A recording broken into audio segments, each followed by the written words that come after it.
These are the collection of Caladiums collected by a friend who is my gardener here, and I just like to share a little bit more on their growing conditions. The potting medium here is basically perlite, at least 70 to 80% of it, and also mixed with regular potting soil. And the element here for this glorious plant factor here is feeding. Here is actually using at least about 1 tablespoon of osmocote, and also a weekly application of foliar fertilizer, inclusive of also pesticide on a weekly basis, due to the factor that there's a strong infection of scale insect and mealybug that often attack them. So these are actually considered sort of like required to do so, or else the infection can be bad. These are actually cultivated on a bright indirect sunlight, and I find that watering is actually twice a day, almost daily. And however, these are doing so good that they rarely go dormant. And another factor that I've also noticed here is that once the plant has acclimatized, they seems to do so well in the lowland, hot and humid climate. Propagation is very much using bulbs, the sort of like a tuber, and it's a separation of it, and hence once that is being set, normally it will be replanted in a small pot until the bulb populated the whole pot.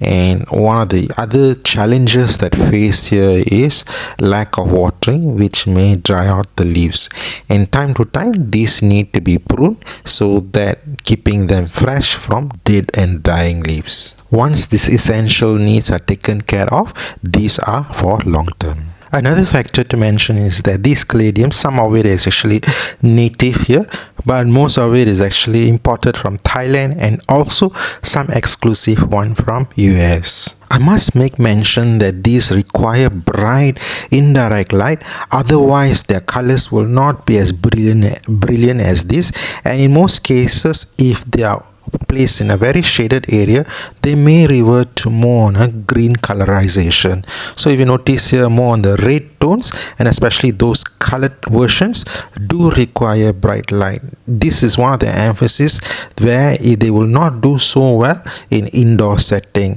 Perhaps it might do so with grow lights, but I am not really sure. Over here you can actually see the medium that is being used. You can see a majority of it here is actually rice husk, also with perlite. This is one of the sets of the medium that I want to show. Also here a majority of it, actually the medium here is perlite, and of course the fertilizer used here is osmocote. And one of the things here is that Caladium seems to love this particular type of fertilizer when it's applied for long-term duration. Do notice that there are some signs and requirement when it comes to osmocote, as some plants may not able to do so very well, especially begonias, but however this particular types, especially Caladium, seems to do well with minimum and correct dosage. I have now come to the end of my video, and if you enjoyed this particular video, I would really appreciate if you can click like, subscribe, and put in your comments on what are your thoughts concerning these caladiums. And if you can, I will try my best to answer your questions based on my experience and my knowledge. I am James David, and welcome to Garden Chronicles. See you again in my next video. Take care and enjoy yourself. Bye.